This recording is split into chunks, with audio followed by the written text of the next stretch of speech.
دعا برائے سلامتی امام زمان۔ بسم اللہ الرحمن الرحیم۔ اللہم کل ولیک الحجۃ ابن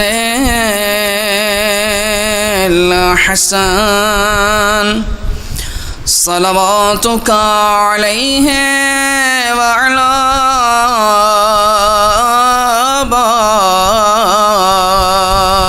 آبائہ فی هذه الساعة وفی کل ساعة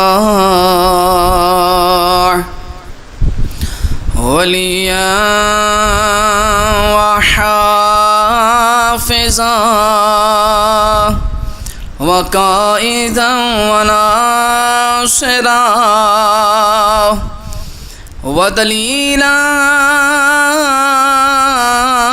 وعینا حتی تسکنہ ارضک طوعا وتمتعه فيها طويلا۔ صلوات بر محمد وآل محمد۔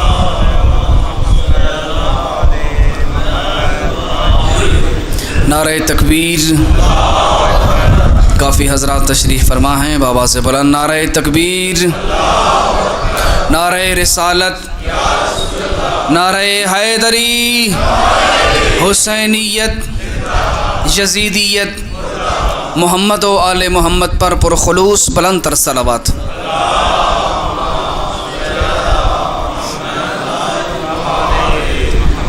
دعا ہے خالق کائنات آپ کا اس مقدس بارگاہ میں قدم بقدم عبادت شمار فرمائے۔ جتنی دیر تک ذکر کیا جا رہا ہے، سنا جا رہا ہے اور سمجھا جا رہا ہے، کریم پروردگار آپ کا ایک ایک سانس اپنی بارگاہ میں تسبیح شمار فرمائے۔ جن نیک حاجات کو، تمناؤں کو، دعاؤں کو اپنے ذہن میں محفوظ کر کے مجلس اعزا میں تشریف لائے ہیں، کریم پروردگار بحق حسین آپ کی تمام حاجات کو پورا فرمائے۔ میرے کریم اللہ بحق محمد و آل محمد ہمارے گھروں پہ اپنی رحمتیں اور برکتیں نازل فرما، سوائے غم حسین کے ہر غم سے نجات عطا فرما۔ میرے کریم اللہ صحیح معنی میں معرفت آل محمد نصیب فرما، اسی معرفت کے سائے میں زندگی بسر کرنے کی توفیق عطا فرما، ہمیں ایک دوسرے کی حقوق ادا کرنے کی توفیق عطا فرما، واجبات کی پابندی کرنے اور محرمات سے اجتناب کرنے کی توفیق عطا فرما۔ میرے اللہ مذہب شیعہ کو ترقی عطا فرما۔ میرے اللہ مکتب تشیع کے دشمنان چاہے داخلی ہوں یا خارجی ہوں، اگر ہدایت کے قابل ہیں ان کی ہدایت فرما، اگر قابل ہدایت نہیں ہیں ان کے تمام منصوبوں کو نیست و نابود فرما۔ میرے کریم اللہ بحق محمد و آل محمد جتنے مومنین نے ہمارے ذمہ دعائیں لگائی ہیں سب کی دعاؤں کو مستجاب فرما۔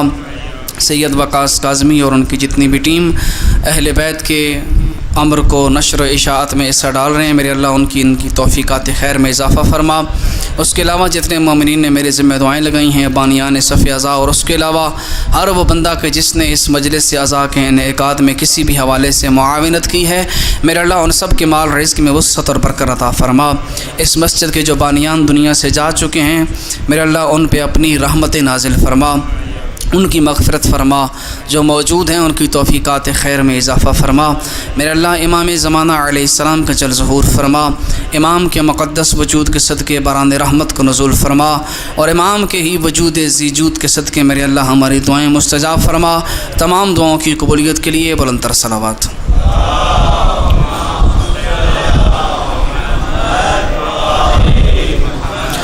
اعوذ باللہ من الشیطان الرجیم، بسم اللہ الرحمن الرحیم۔ الحمد للہ رب العالمین، الصلاة والسلام على سید الانبیاء والمرسلین وخاتم النبیین ابی القاسم محمد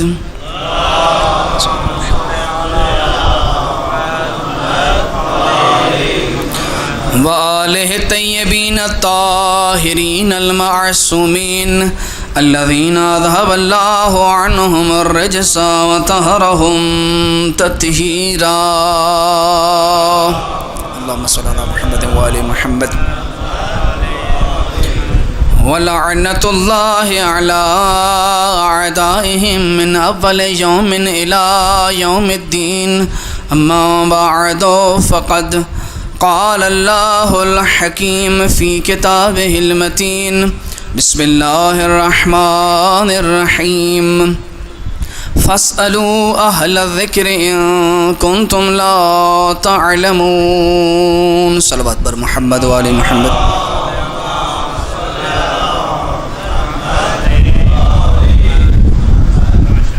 ہمارا اہل ذکر کے حوالے سے سلسلہ گفتگو آج 5ویں اور آخری مرحلے میں داخل ہوا چاہتا ہے، اور بارہا کہا ہے کہ تمام تر حمد و ثنا اس ذات پروردگار کے لیے کہ جس نے ہم جیسے گناہ گاروں کی ہدایت کے لیے معصوم نظام بنایا اور ایسی ہستیوں کو انتخاب کر کے ہمارے لیے باعث ہدایت اور باعث نجات قرار دیا کہ جو دنیا کی کسی یونیورسٹی کے محتاج نہیں، آدم سے لے کے خاتم تک اور علی سے لے کر مہدی تک خود اس اللہ کے پڑھائے ہوئے اور اسی کے بھیجے ہوئے ہیں.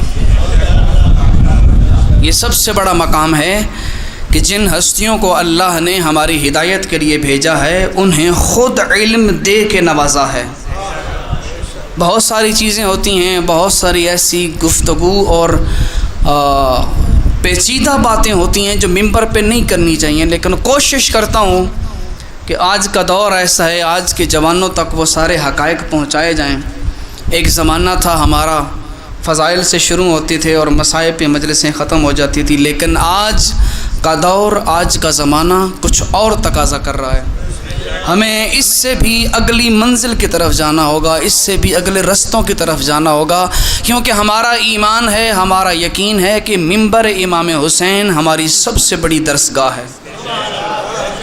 منبر امام حسین ہماری سب سے بڑی یونیورسٹی ہے. اگر کوئی بندہ آپ سے سوال کرے کہ امام اور امام کے علم کے درمیان رشتہ کیا ہے، تو اس کو سمجھانے کے لیے ایک بڑی چھوٹی سی مثال دیتا ہوں، اس کو سمجھا دیجئے گا. اس کو کہنا کہ ہم جن ہستیوں کو امام مانتے ہیں، جن کو ہم نے راہبر مانا ہے، جن کو اپنا قائد مانا ہے، ان کو اللہ نے امام بنا کے بھیجا ہے، اور ان کے وجودوں میں علم ایسے بستا ہے، اس طرح ان کے وجودوں کے اندر رہتا ہے. اگر اسے سمجھنا چاہتے ہو تو پانی اور تری کا رشتہ دیکھ لو.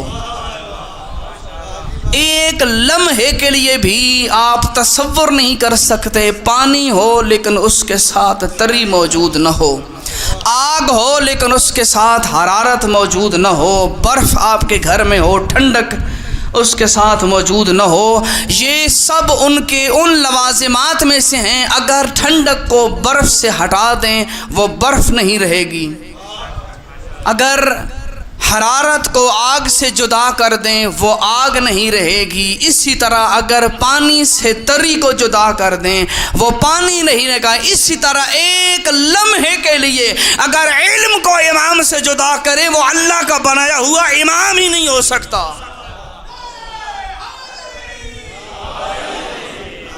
ایک لمحے کے لیے بھی جس کی ذات علم سے جدا ہو وہ اللہ کا بنایا ہوا امام نہیں ہے. اور ہم نے جن ہستیوں کو مانا ہے، زندگی میں کبھی بھی ایسا نہیں ہوا کہ امام سے سوال پوچھا گیا اور امام نے پلٹ کے کہا ہو لا ادری میں نہیں جانتا، لا ادری میں نہیں جانتا. ابھی اگر آپ فرزدق کا قصیدہ پڑھیں جو چوتھے امام کی شان میں بیان کیا تھا، جب کعبہ کے اندر وہ سارا واقعہ پیش آیا، میں اس کی طرف نہیں جاتا، اس کا صرف ایک مصرے کا ترجمہ آپ کو بتاتا ہوں.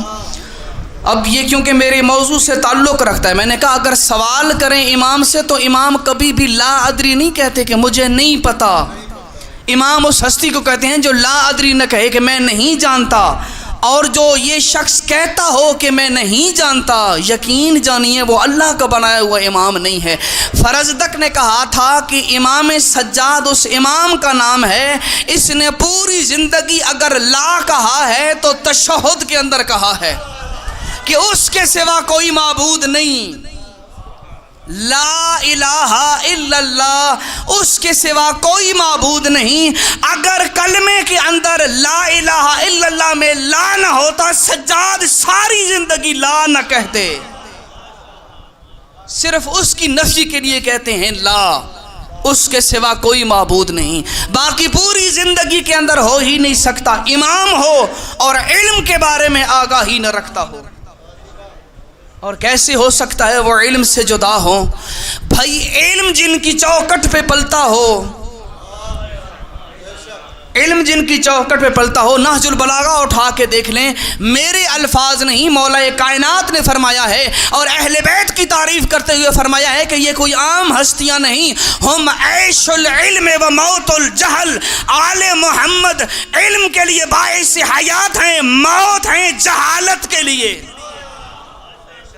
علم کے لیے باعث حیات ہیں، جہالت کے لیے موت ہیں۔ اور مولا کا کیا خوبصورت جملہ ہے نہج البلاغہ میں، کہتے ہیں انا لامراء الکلام، ہم اقلیم سخن کے فرما روا ہیں، ہم اقلیم سخن کے فرما روا ہیں۔ یہ علم ہے خدا کا دیا ہوا جو ان ہستیوں کے اندر بولتا ہے۔ یقین جانیے آج اتنی ترقی ہونے کے باوجود بھی سائنس آل محمد کے بتائے ہوئے رستے سے ایک قدم آگے نہیں جا سکی۔ 1400 سال پہلے جن چیزوں کی نشاندہی آل محمد نے کی تھی، آج کے دور میں سائنس اتنی ترقی کرنے کے بعد بھی اس سے اگلا قدم نہیں اٹھا سکی۔ سیرت امیر المومنین مفتی جعفر صاحب اٹھائیں جلد نمبر 2، اس کے اندر یہ واقعہ موجود ہے۔ ایک بندہ آ کے مولا کائنات سے عرض کرتا ہے کہ مولا علی علیہ السلام، مجھے ایسا لگتا ہے کہ میری بینائی میں کچھ فرق آ گیا ہے، مجھے درست نظر نہیں آتا، کوئی اس کا کوئی سبیل بن سکتی ہو، کوئی راستہ بن سکتا ہو، مجھے بتائیں آخر میری آنکھوں کو ہوا کیا ہے۔ اس دور کے اندر امام نے کہا ہے کہ اپنے صحابی کو کہا جاؤ 2 مرغی کے انڈے لے کر آؤ۔ اب امام حل بتا رہے ہیں، آج کی سائنس بھی دیکھنی ہے، اس دور کا امام کا فارمولہ بھی دیکھنا ہے۔ امام علیہ السلام نے 2 انڈے منگائے، سب سے پہلے اس کی ایک آنکھ پہ انگلی رکھ کے دوسری آنکھ کھول کے انڈا اس کے سامنے رکھا اور اس کو کہا کہ انڈے کو پیچھے کرتے جاؤ، جہاں تک انڈا نظر آتا رہے بتاتا رہنا، جیسے ہی انڈا کم نظر آئے بتا دینا۔ وہ کہتے ہیں دیکھتا رہا دیکھتا رہا دیکھتا رہا، ایک مقام ایسا ہے کہتا ہے مولا یہاں سے مجھے انڈا صحیح نظر نہیں آ رہا۔ امام نے کہا اسے نیچے رکھ کے نشان لگا دے۔ پھر دوسری آنکھ، ایک آنکھ یہ والی پہلے چیک کی، پھر دوسری چیک کی تو دوسری کے اوپر اسی طرح انڈا رکھا، یہ آنکھ بند کی اور اس کے مطابق اس انڈے کو دور تک لے کے گئے جہاں تک نظر آ رہا تھا، جہاں تک نظر آیا وہ انڈا رکھ کے نشان لگا دیا۔ امام نے کہا دیکھ تیری آنکھ یہ والی دوسری والی آنکھ سے اتنے % کم ہو چکی ہے، تیری بینائی اتنے % کم ہو چکی ہے۔ آج سے 1400 سال پہلے جو فارمولہ علی ابن ابی طالب نے بتایا تھا، آج 1400 سال کے بعد بھی کمپیوٹر سے چیک کرنے والے ABC دکھا کے یہی فارمولہ نکالتے ہیں،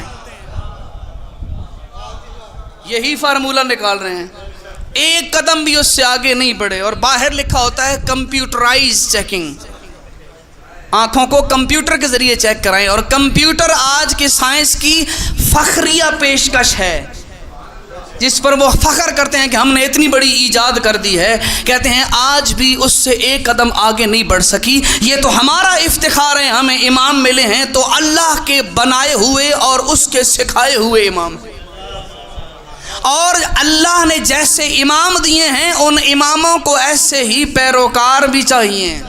امام عالم ہو تو شاگرد جاہل بھی انہیں اچھا نہیں لگتا، شاگرد بھی جاہل انہیں اچھا نہیں لگتا۔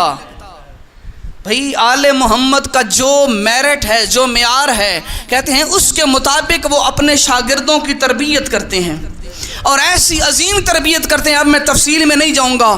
چھٹے امام کا زمانہ ہے، امام کے شاگرد سامنے بیٹھے ہیں. امام کے شاگرد سامنے بیٹھے، ایک بندہ آتا ہے، آگے کہتا ہے مولا میں آپ سے مناظرہ کرنا چاہتا ہوں، مولا میں آپ سے مناظرہ کرنا چاہتا ہوں. اچھا کس علم کے اندر تجھے مناظرہ کرنا ہے مجھ سے؟ کہتا ہے میں آپ سے قرآن کے بارے میں مقابلہ کرنا چاہتا ہوں.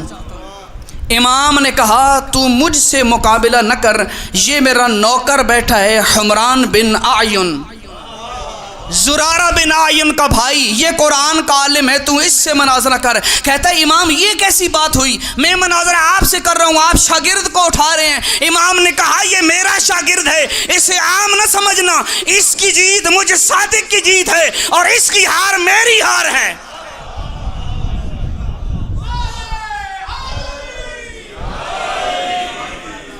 یہ میرا پڑھایا ہوا ہے، میرا شاگرد ہے، تو اس سے بات کر کے دیکھ، اس کی جیت میری جیت، اس کی ہار میری ہار کاؤنٹ ہوگی.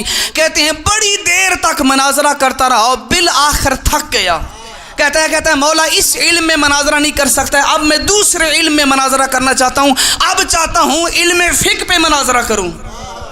امام نے کہا اچھا فقہ میں مناظرہ کرنا ہے، اسی کا بھائی ساتھ بیٹھا ہے زرارہ بن اعین، اس سے مناظرہ کر.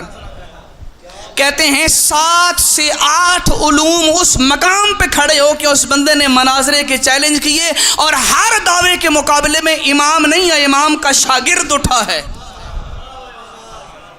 اور آخر میں جب ہار مانگی تو کہتا ہے مولا اب میں جب ہار مان گیا ہوں تو مجھے بھی شاگردوں میں لے لیں. امام نے کہا تو میرے شاگردوں کا شاگرد بن جا، تو ابھی اس مقام پہ نہیں آیا کہ میرے مقابلے میں میرا شاگرد بن سکے.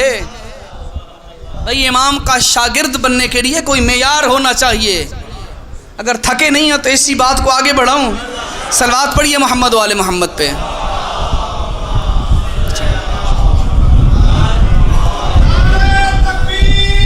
اللہ اکبر.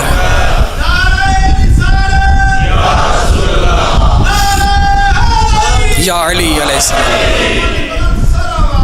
اللہم صلی علی محمد و آل محمد. امام کا شاگرد ہونے کے لیے بھی معیار ہونا چاہیے. کوفے کا بسنے والا ہے، نام ہے محمد ابن مسلم، پہچانا جاتا ہے سقفی کے نام سے، بعد میں اس کو لقب ملا طحان کا. وجہ کیا تھی، لقب کیوں ملا اور یہ بندہ کون تھا؟ کہتے ہیں کوفے میں رہنے والی وہ فیملی تھی جو اس دور کی سب سے زیادہ امیر فیملی تھی. دولت مند ہیں، بڑے بڑے تجارت کے نظام ان کے چل رہے ہیں.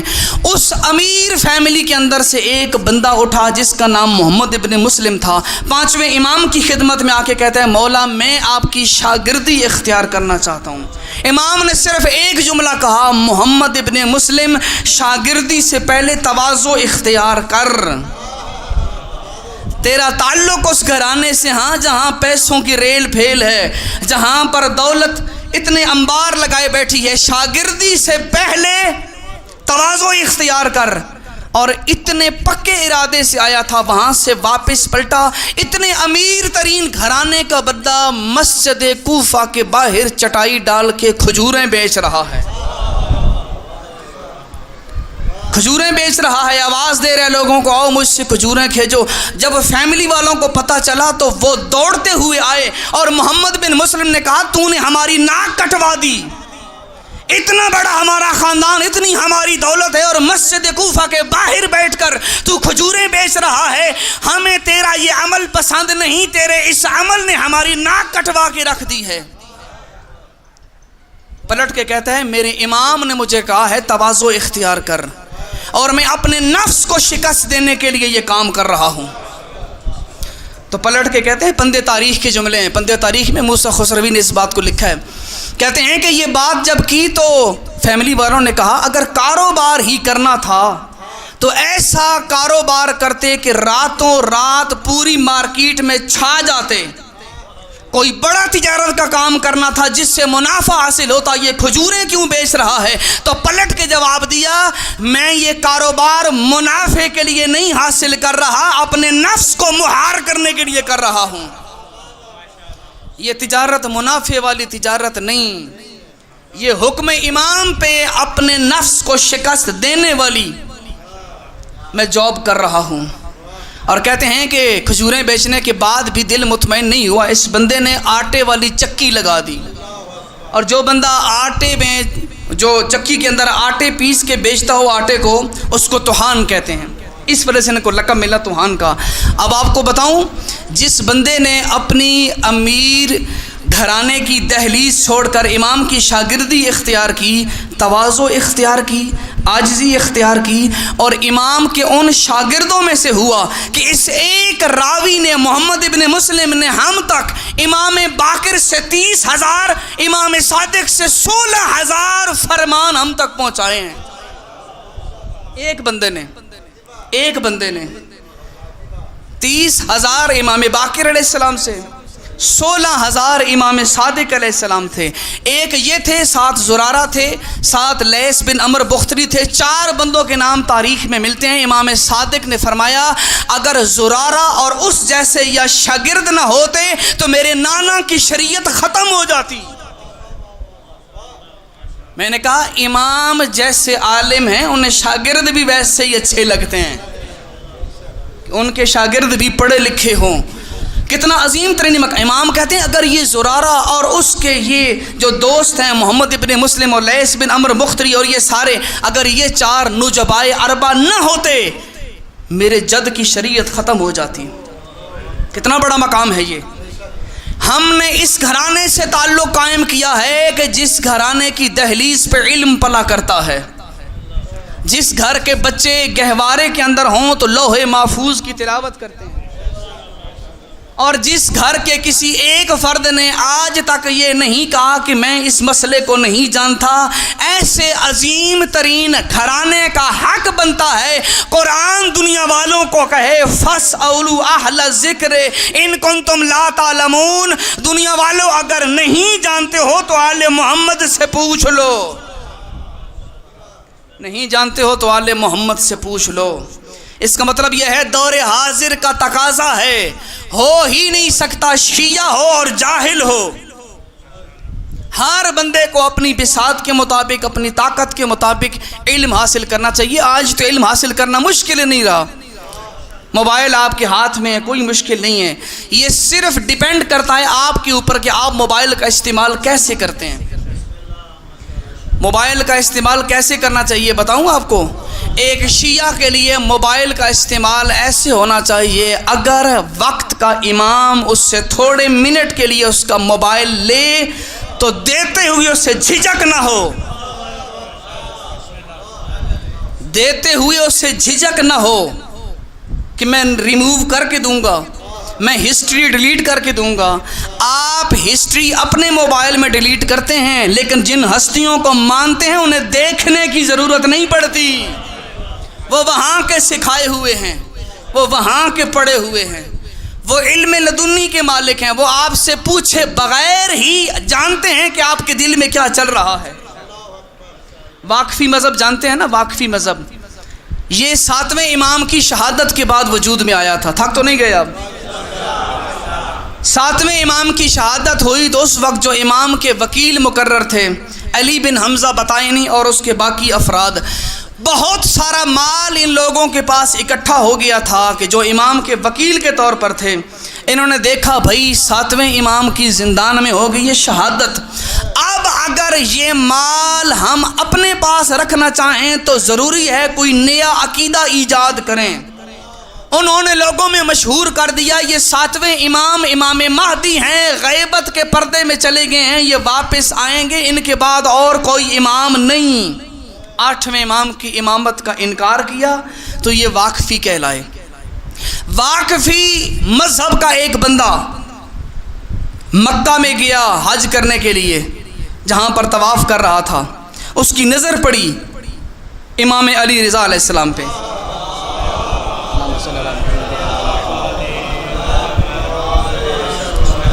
امام پہ نظر پڑی. اب چونکہ یہ انکار کر چکا تھا کہ یہ ہستی امام موسیٰ کاظم کے بعد امام نہیں ہے، انکار کر چکا تھا، امام کی طرف دیکھ کے دل میں سورہ قمر کی آیت کو پڑھا، اور وہ آیت یہ تھی ابشرن منا واحدا نتبعہ، کیا جو ہم میں سے ہی ایک بشر ہو ہم اس کی اطاعت کریں. کہاں کہا اس نے؟ دل میں. دل میں کہا، زبان پہ نہیں لایا. امام کو دیکھتا گیا تو دل میں آیت پڑی ابشرن منا واحدا نتبعہ، کیوں ہم میں سے ہی ایک بشر ہو، کیا ہم اس کی اطاعت کریں. اب یہ دل میں قرآن کی آیت دہرا رہا تھا. امام علی رضا علیہ السلام بجلی کی ساتھ تیزی کے ساتھ اس کے ساتھ سے گزرے، اور امام نے اسے مخاطب ہو کے کہا کہ تو یاد رکھ، اس وقت پوری کائنات میں صرف ایک وہ امام ہے جس کی اطاعت تجھ پہ واجب ہے. اس بھری کائنات میں ایک میں وہ امام ہوں جس کی اطاعت تجھ پہ واجب ہے. دل میں اور آیت دہرائی تھی، زبان پہ نہیں دہرائی. پاس سے گزرتے ہوئے امام نے اس کو فوراً کہا کہ اس وقت اگر تیرے اوپر کسی کی اطاعت واجب ہے تو تیرا وقت کا امام میں ہوں. حیران رہ گیا، میں زبان پہ آیت لایا ہی نہیں، زبان پہ آیت لائے بغیر جو اتنے دور سے میری دل کی بات کو پڑھ کے مجھے جواب دے، یہ کوئی اور نہیں وقت کا امام ہو سکتا ہے. اس لیے انہیں آپ کی موبائل ہسٹری چیک کرنے کی ضرورت نہیں ہے. آپ کا اعمال نامہ ہر شب جمعہ ان کی بارگاہ میں پہنچتا ہے. ایک ایک لفظ جو سرچ کیا، ایک ایک چیز جو آپ نے دیکھی ہے، آپ کے وقت کا امام کے سامنے ہوتی ہے. کہتے ہیں اسی وقت اس نے معذرت کی کہ مولا میں غلطی پہ تھا، میں غلط رستے پہ آ گیا تھا. واپس پلٹے، امام نے اس کو معاف کیا، امام کے شاگردوں میں شامل ہوا. اور اسی فرقہ واقفیہ کے افراد کو کچھ ایسے القاب دیے گئے ہیں، ان کو ممتورہ کہا گیا ہے. ممتورہ، فرقہ واقفیہ کے افراد کو ممتورہ. ممتورہ کسے کہتے ہیں؟ ممتورہ کہتے ہیں اس کتے کو جو باہر بارش میں نہا کے آئے اور گھر کے اندر کھڑے ہو کے اپنے وجود کو جھاڑ کے پورا گھر نجس کر دے. یہ 8ویں امام کو چھوڑنے والے ایسے ہی ممتورہ ہیں جو اپنے وجود کو، نجس وجود کو شیعوں کے اندر آ کے جھاڑتے ہیں اور شیعوں کے نظریے خراب کرتے ہیں. اور ممتورہ فقط اس وقت نہیں تھے، آج کے زمانے میں بھی ہزاروں دشمن کے بھیجے ہوئے ممتورہ آج بھی شیعوں کے اندر گھس کے اپنے نجس افکار کے ذریعے شیعت کو بدنام کر رہے ہیں. آج بھی ہیں ہماری صفوں میں. کتنی بڑی دکھ کی بات ہے ایک انسان منبر پہ یہ کہتا ہوا نظر آئے کہ جو سجدہ کرتے ہوئے بھی جلیل لگتا ہے. کیا یہ ہمیں اعتقاد دیا ہے آل محمد نے؟ کیا یہ عقیدہ انہوں نے سکھایا ہے کہ علی ابن ابی طالب کے بارے میں یہ بات کہو کہ وہ سجدہ کرنے کے بعد بھی جلیل لگتا ہے؟ خدا لگے نہ لگے علی کی مرضی ہے. یہ ممبروں پہ پڑھا جا رہا ہے اور ہم اٹھ کے داد دے رہے ہیں. خدا لگے نہ لگے علی کی مرضی ہے. نہ میرے بھائی، اس مقام پہ یہ مرضی نہیں چلے گی. خدا لگے نہ لگے یہ علی کی مرضی نہیں ہے. علی کا کمال یہ ہے، علی ویسا لگے جیسا علی کا خدا چاہتا ہے. وہ چاہتا ہے علی میرا عبد لگے.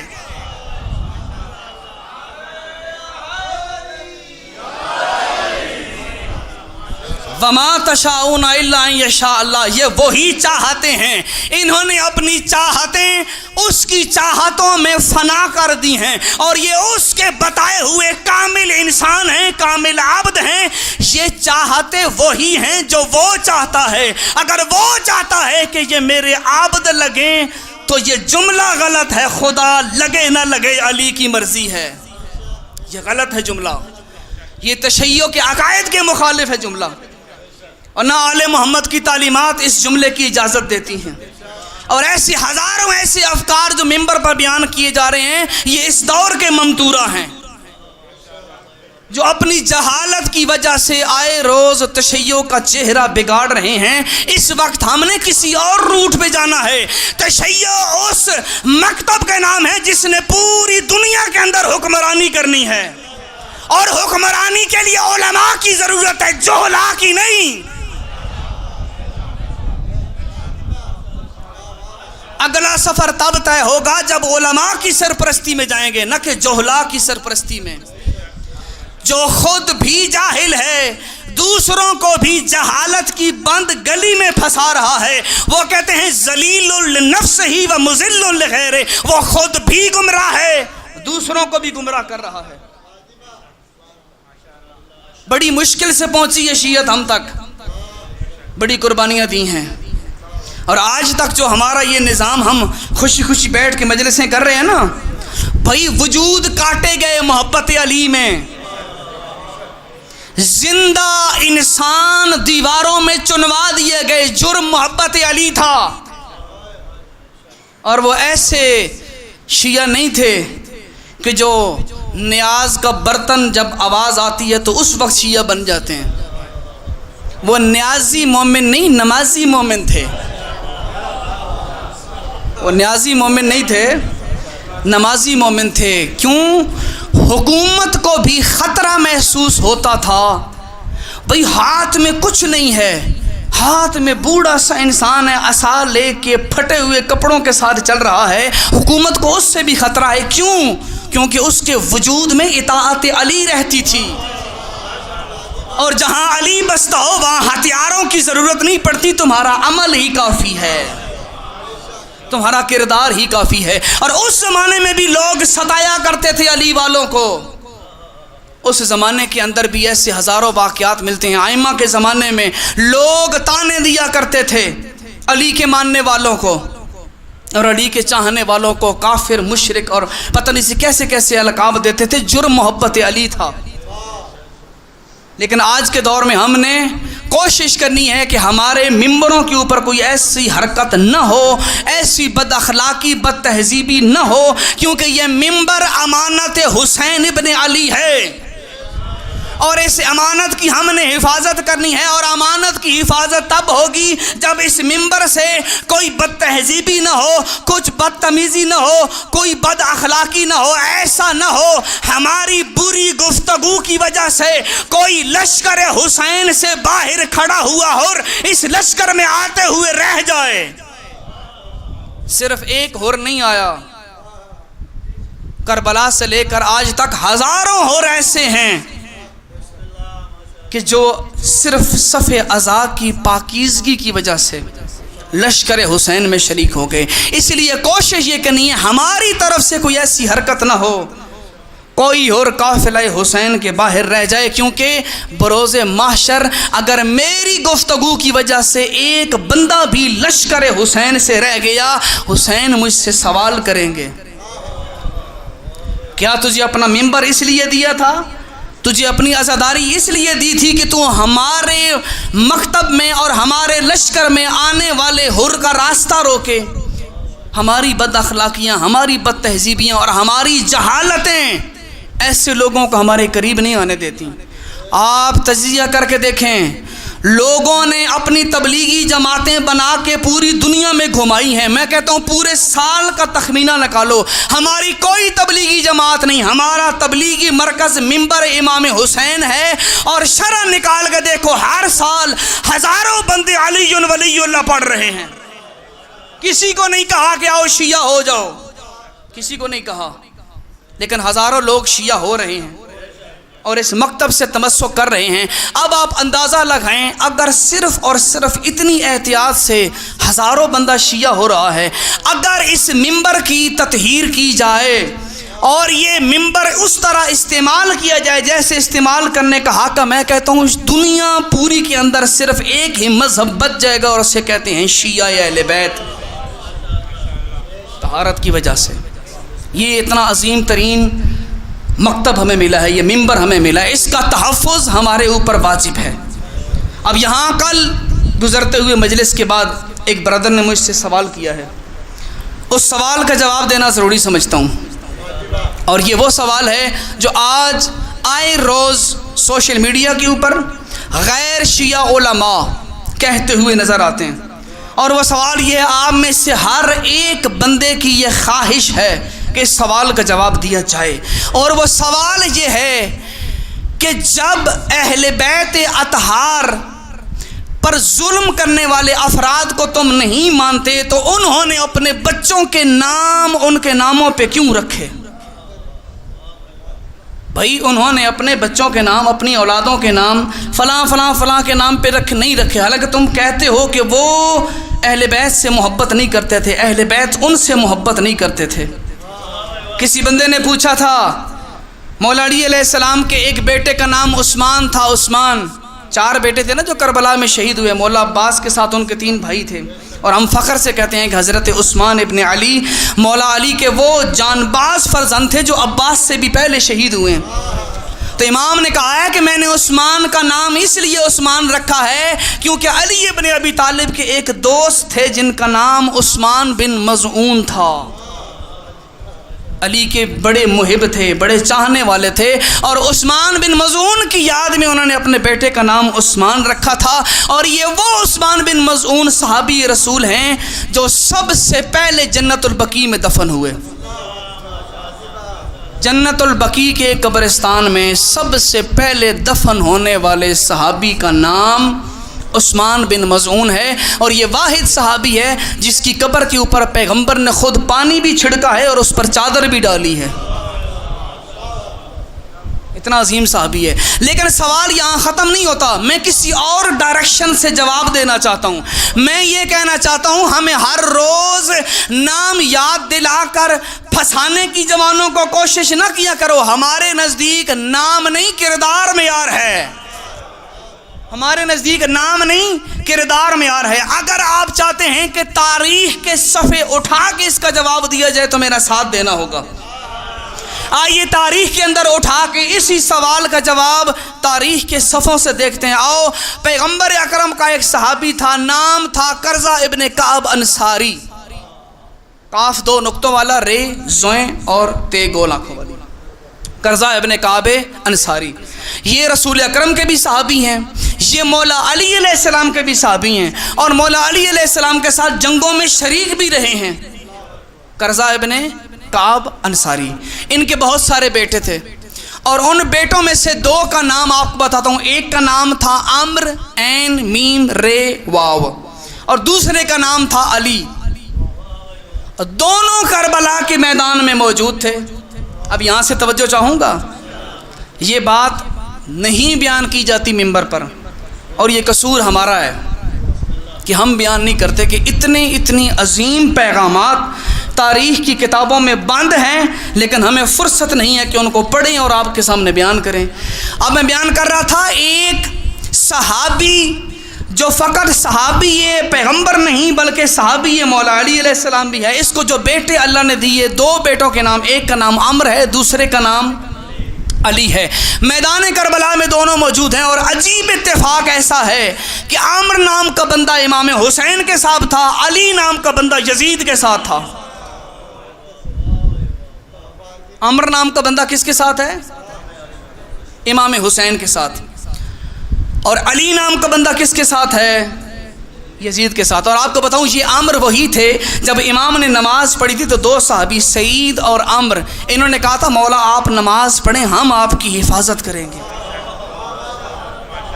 یہ دونوں صحابی سامنے کھڑے ہو گئے، امام حسین اپنی زندگی کی شاید آخری نماز پڑھ رہے ہیں، دونوں صحابی آگے ہیں، اور عشق کی کیفیت ایسی ہے کہ وہ ڈھونڈتے تھے کہ تیر کہاں سے آ رہا ہے۔ یہ محسوس کیجئے گا اپنے اندر، کانٹا چبھے تو رستہ بدل لیتے ہیں ہم لوگ۔ وہ ڈھونڈتے تھے کہ تیر کہاں سے آ رہا ہے، ایک دوسرے کو آواز دیتے تھے کہ میں ادھر مصروف ہوں، تیر ادھر سے آ رہا ہے، دوڑ کے اسے اپنے سینے پہ قبول کر، کہیں ہمارے مولا کو نہ لگ جائے۔ جتنی دیر تک نماز ہوتی رہی وہ دونوں صحابی دوڑ دوڑ کے، کہتے ہیں کہ پورے وجود کے اوپر انہوں نے تیروں کو قبول کیا۔ جب نماز ختم ہوئی، یہی عمر اور سعید زمین پر گرے، مولا حسین نے جا کے دیکھا کہ سر سے لے کر پاؤں تک پورا وجود تیروں سے چھلنی ہے۔ اسی عمر کو جو قرظہ ابن کعب انصاری کا بیٹا تھا، امام نے جا کے اس کو اپنی گود میں لیا، سر اپنی گود میں رکھا۔ بڑے خوش نصیب تھے وہ لوگ، حسین ابن علی کی گود جن کو نصیب ہوئی۔ مولا کی گود میں آئے اور مولا نے جب اس کی طرف دیکھا تو زخمی آنکھیں تھیں، کہتے ہیں مولا کیا میں نے وفا کی؟ کہتے ہیں مولا کیا میں نے وفا کی ہے؟ امام نے کہا تو نے صرف وفا نہیں کی، تو نے وفا کا حق ادا کر دیا ہے۔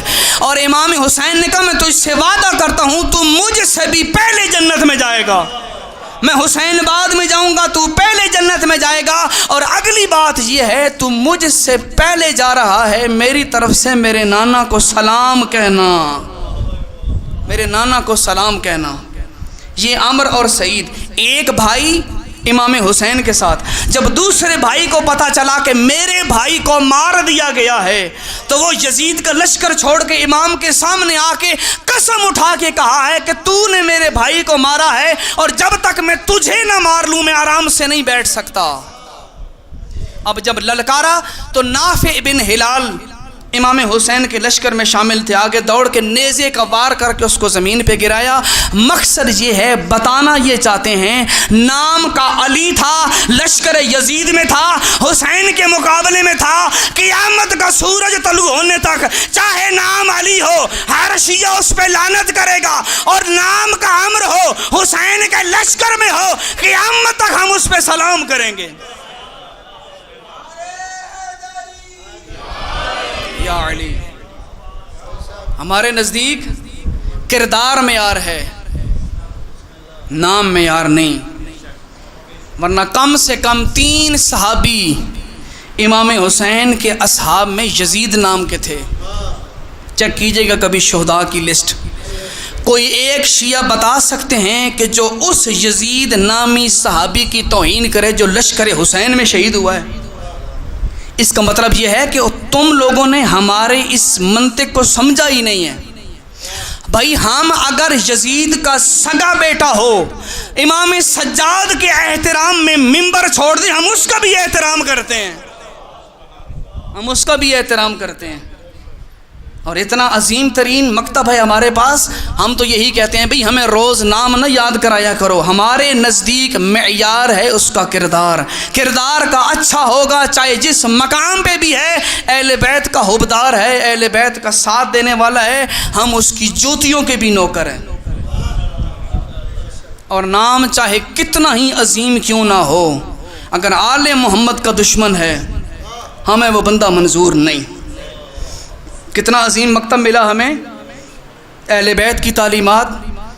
آج کا دور تقاضا کر رہے عزیزوں کہ خدا را اپنی اس مصروف ترین زندگی میں سے وقت نکالیں اہل بیت کے دین کو سمجھنے کے لیے۔ صلوات پڑھیے۔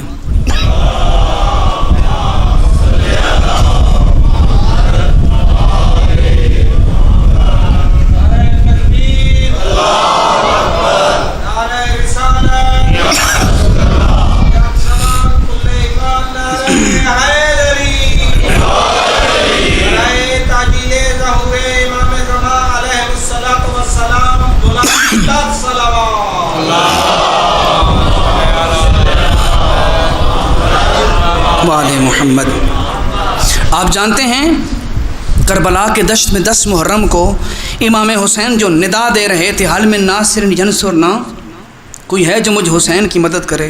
میں آپ سے سوال کرتا ہوں، اللہ کا بھیجا ہوا عالم امام کیا نہیں جانتے تھے کہ اس وقت میری مدد کرنے والا کوئی نہیں ہے؟